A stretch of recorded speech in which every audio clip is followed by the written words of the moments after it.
에스겔서 34장 1절에서 10절까지 다 같이 한 목소리로 봉독하시겠습니다. 여호와의 말씀이 내게 임하여 이르시되, 인자야, 너는 이스라엘 목자들에게 예언하라. 그들 곧 목자들에게 예언하여 이르기를, 주 여호와께서 이같이 말씀하시되, 자기만 먹는 이스라엘 목자들은 화이 있을진저, 목자들이 양떼를 먹이는 것이 마땅하지 아니하냐? 너희가 살진 양을 잡아 그 기름을 먹으며 그 털을 입되 양떼는 먹이지 아니하는도다. 너희가 그 연약한 자를 강하게 아니하며 병든 자를 고치지 아니하며 상한 자를 싸매 주지 아니하며 쫓기는 자를 돌아오게 하지 아니하며 잃어버린 자를 찾지 아니하고 다만 포악으로 그것들을 다스렸도다. 목자가 없으므로 그것들이 흩어지고 흩어져서 모든 들짐승의 밥이 되었도다. 내 양떼가 모든 산과 높은 맷뿌리에마다 유리되었고, 내 양떼가 온 지면에 흩어졌을 때 찾고 찾는 자가 없었도다. 그러므로 목자들아, 여호와의 말씀을 들을지어다. 주 여호와의 말씀에 내가 나의 삶을 두고 맹세하노라. 내 양떼가 노략거리가 되고 모든 들짐승의 밥이 된 것은 목자가 없기 때문이라.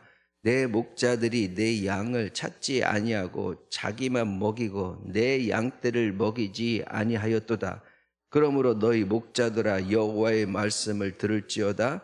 주 여호와께서 이같이 말씀하시되, 내가 목자들을 대적하여 내 양떼를 그들의 손에서 찾으리니 목자들이 양을 먹이지 못할 뿐 아니라 그들은 다시는 자기도 먹이지 못할지라. 내가 내 양을 그들의 입에서 건져내어서 다시는 그 먹이가 되지 아니하게 하리라. 아멘. 에스겔서 34장입니다. 8월부터 마지막 끝날 때까지 에스겔서가 이제 마무리가 들어갑니다.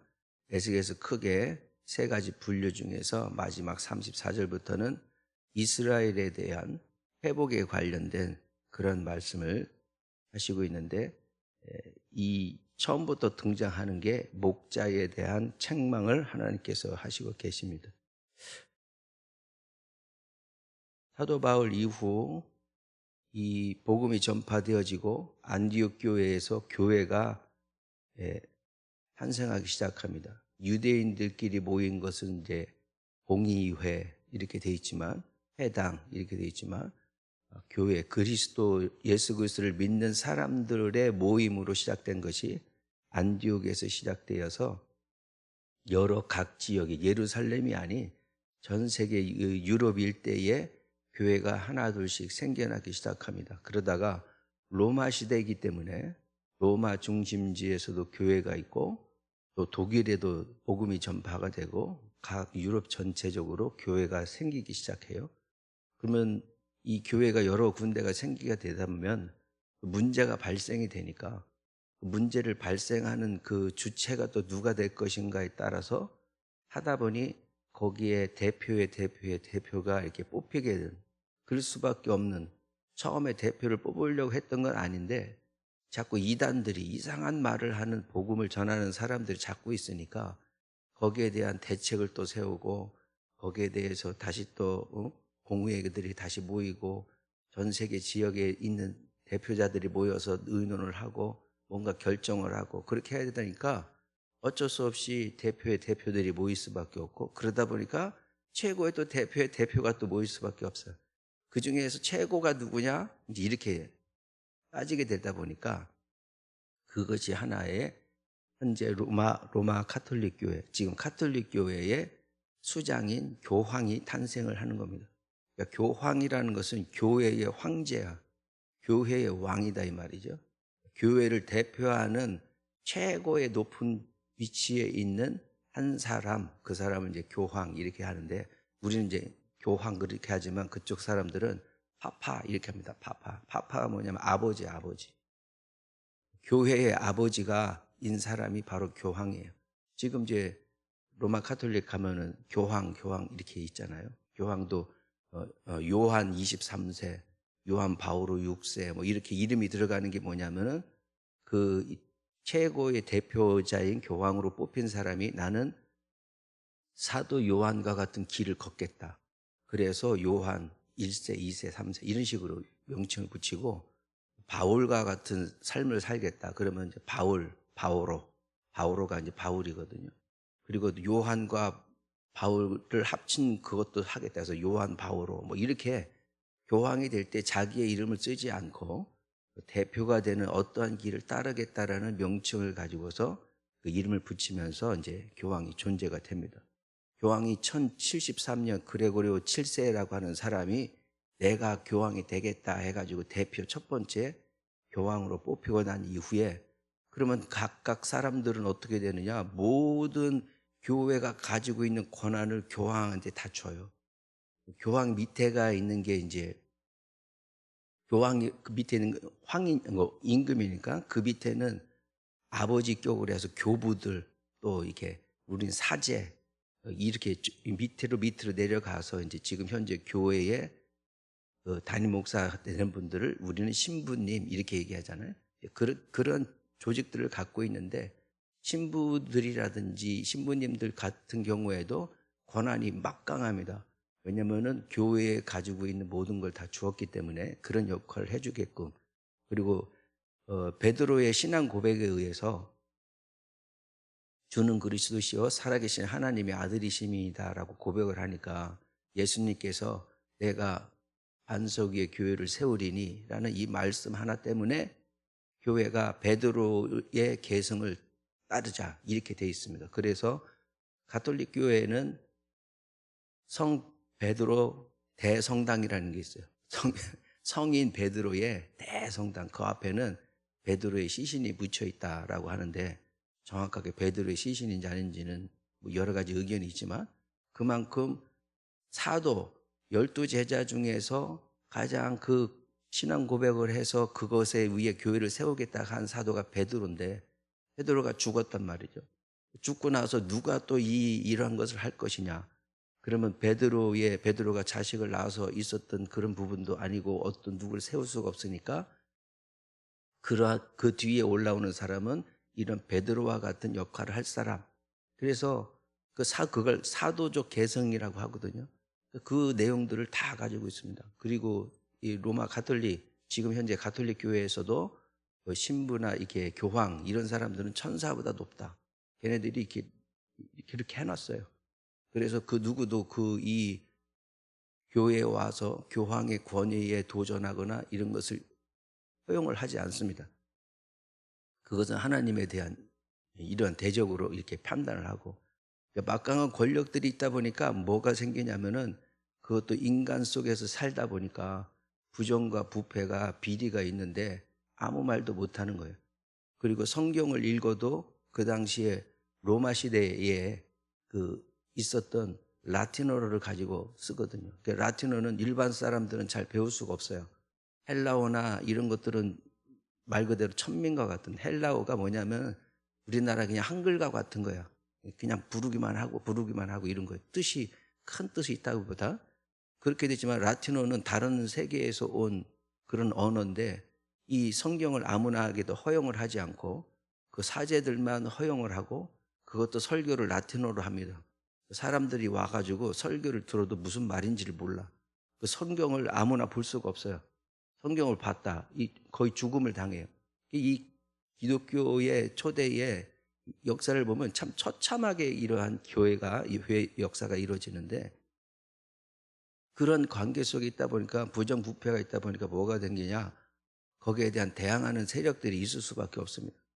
이게 라틴어로 됐는데 영국 같은 경우에는 이걸 갖다 영어로 번역을 했다 해가지고 탄압을 받고요. 체코에서도 이거 체코 언어로 했다가 화형당하고 이게 라틴어로 된 어떻게 하나님의 말씀을 그렇게 번역을 잘못하느냐. 번역을 하느냐. 있는 그대로를 가지고 있어야지.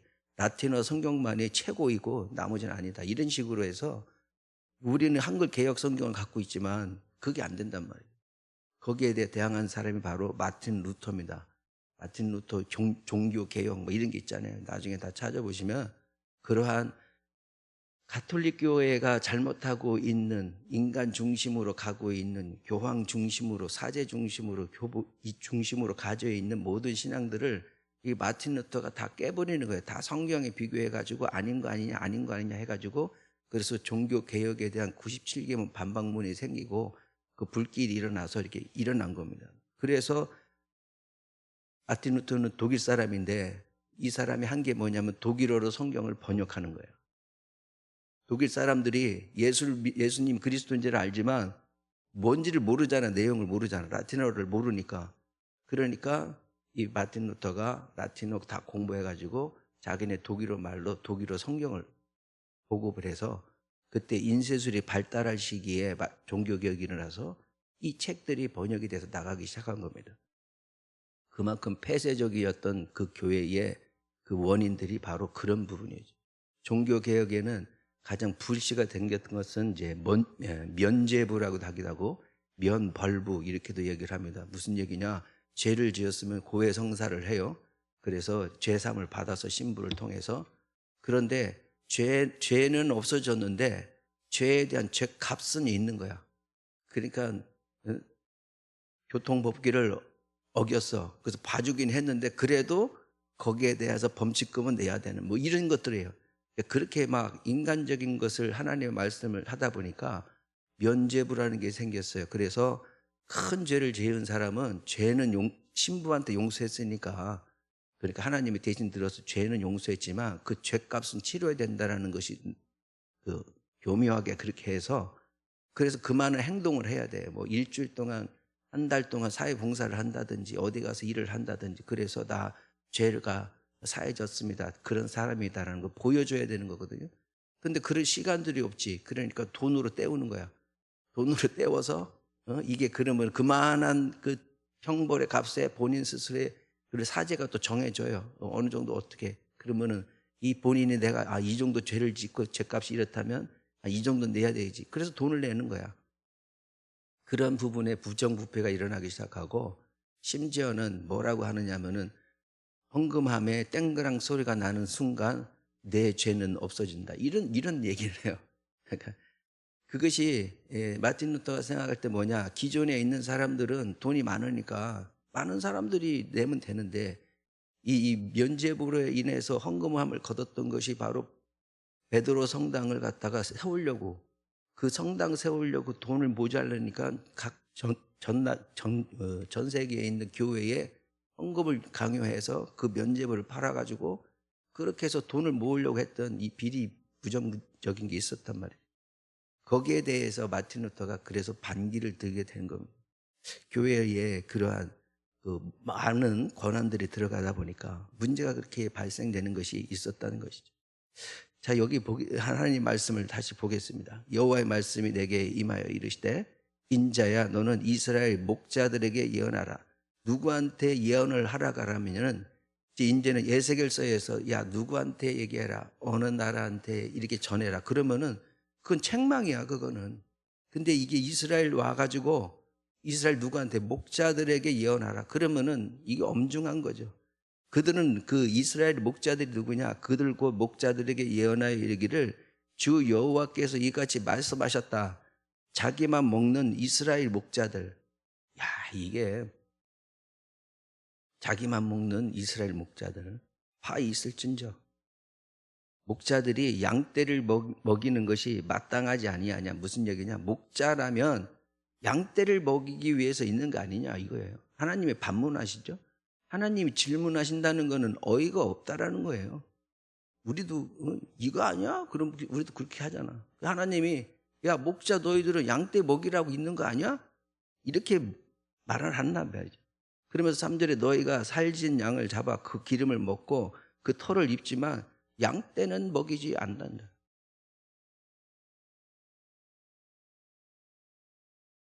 목자라고 하는 사람이 4절에 보면 너희가 연약한 자를 보면 강하게 해줘야지.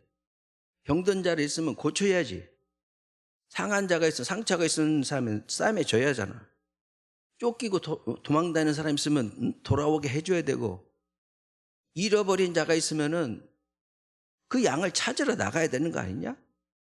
그런데 거꾸로 포악으로 그것을 다스렸도다 오히려 더 가혹하게 짓밟아 버렸다 이런 말이에요. 그 잃어버린 양 한 마리를 예수님께서 그 비유를 통해서 한 마리를 아홉 마리를 내버려 두고 한 마리를 찾으러 나가겠다.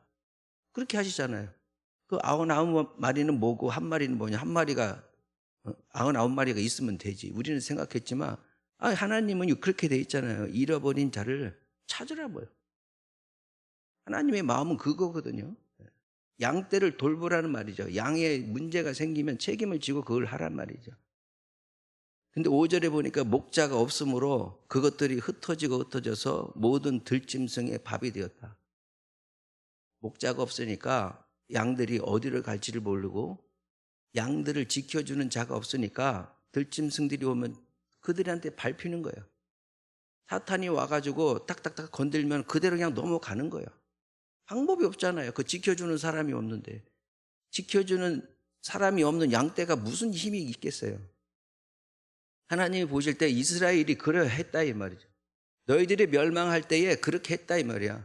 백성들이 잘못을 했어. 근데 백성들은 양이잖아. 양이 어떻게 하려고 양이. 그러면은 그 양을 갖다가 먹이고 인도하는 사람, 그 사람을 하라고, 그 역할을 하라고, 파수꾼의 역할을 하라고 목자를 세웠는데 너희들 지금 뭐 하는 거야 이거예요. 가장 더 큰 진노가 백성들이 그 고통을 받거든요. 이 책망의 이게 메시지라서 어쩔 수 없습니다. 여기 나와 있는 대로 그대로 할 수밖에 없습니다. 그러면서 6절에 내 양떼가 모든 산과 높은 맷뿌리마다 유리되었고, 맷뿌리라는 것은 맷이라는 것은 가람과 매 우리말로 번역을 한 거예요. 그러니까 산이에요, 산. 우리는 산을 갖다가 옛날에는 매라고 했어. 맷뿌리, 그러니까 뿌리니까 꼭대기에, 산 꼭대기에 양떼가, 내가 하나님이 사랑하는 양떼가 모든 산과 모든 산 꼭대기로 다 도망다니고 유리됐다는 거 흩어졌단 말이에요. 그러면서 6절에 대해 또 내 양떼가 온 지면에 흩어졌을 때 찾고 찾는 자가 없어. 야, 목자는 뭐야 이거? 이런 얘기예요.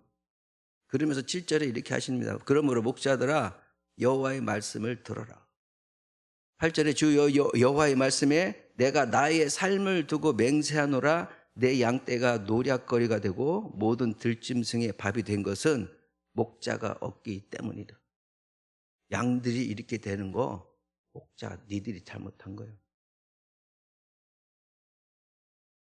내 목자들이 내 양을 찾지 아니하고 하나님께서 뭐라고 하냐면 내 양이라고 해요.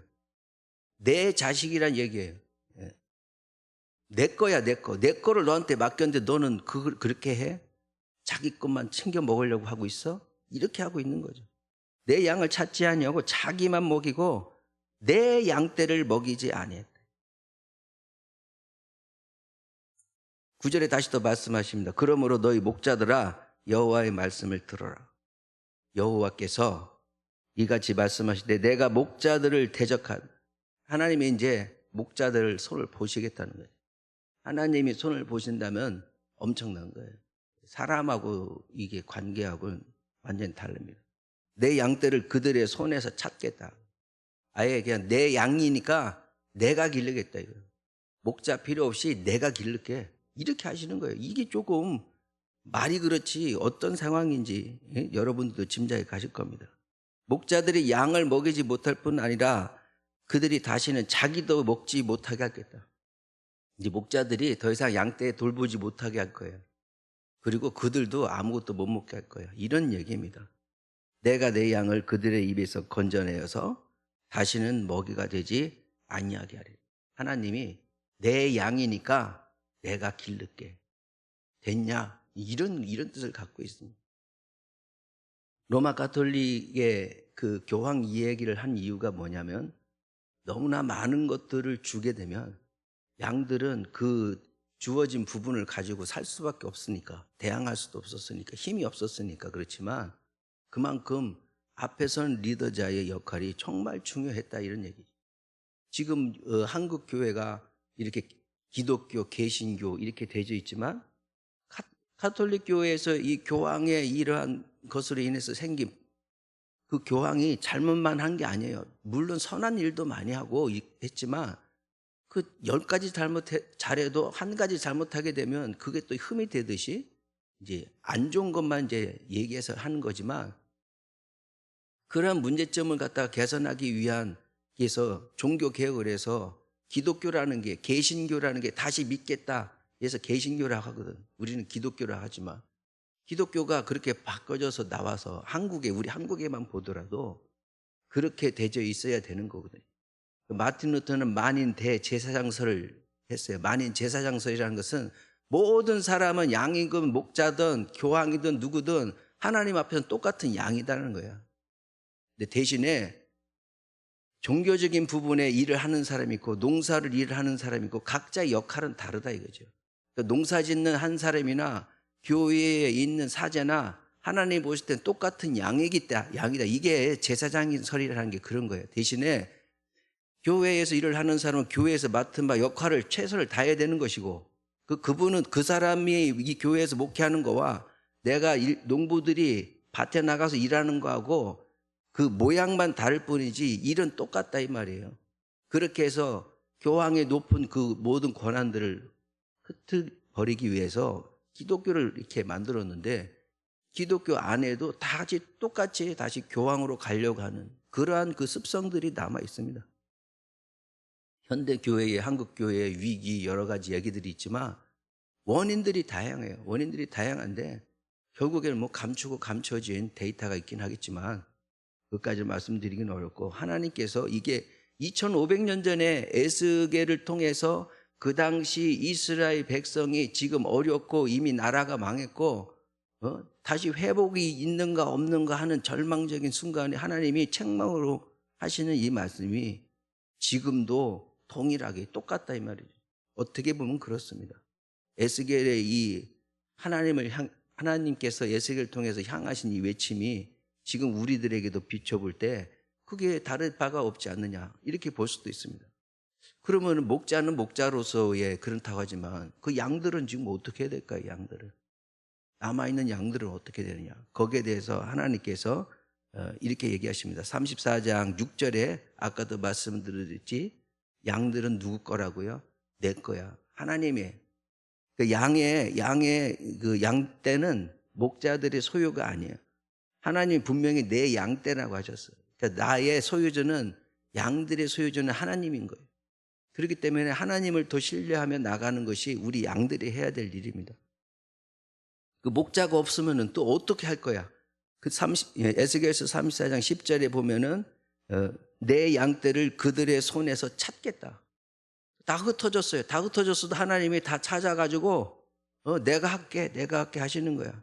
그 목자가 없어도 하나님께서 그 양떼들과 함께 하시는 거야. 목자가 없어도 하나님께서 우리와 함께 하신다는 겁니다. 그러면 그렇게 된 목자들은 어떻게 할 거야? 양들이 결코 목자를 대항해서 어떻게 할 수가 없어요.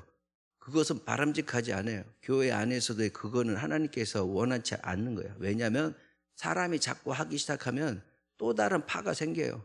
거기에 참여했던 파, 참여하지 않았던 파, 서로 나중에 뭐 결론 나오고 그러면 무슨 문제가 생기면 너 그때 이랬네 저랬네 이러면서 또 싸움이 일어나요. 결코 하나님은 그걸 원하지 않으세요. 그러셔서 뭐라고 하시냐, 34장 10절에 내가 목자들을 대적하겠다 이런 거예요. 내가 알아서 처리를 하겠다는 거예요. 그러한 부분으로 강력하게 말씀을 하시는 겁니다. 그러면서 우리는 마지막으로 에스겔서 34장이 얘기하는 바는 참된 목자, 즉 그래서 예수 그리스도가 필요하다. 예수 그리스도가 필요하다. 내가 너희들한테 참된 목자를 주겠다.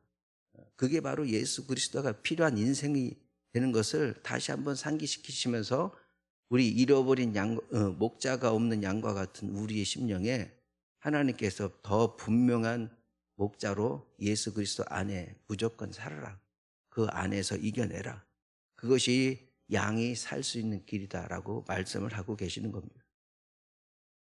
우리는 그러한 어떠한 형편과 어떠한 어려움이 있고 이해되지 않고 또 뭐 좋은 일도 있겠지만 그렇지 않은 일도 있지만 그럼에도 불구하고 내 곁에 누가 있네 없네 그럴 수 있네 없네 이런 게 아니라 오직 예수님만 바라보시는 것이 참된 신앙의 길이요 하나님이 원하시는 길인 줄 믿습니다. 우리 주시는 말씀을 가지고 하나님을 또 신뢰하며 살겠습니다 하며 주님 앞에 고백하며 기도하시겠습니다.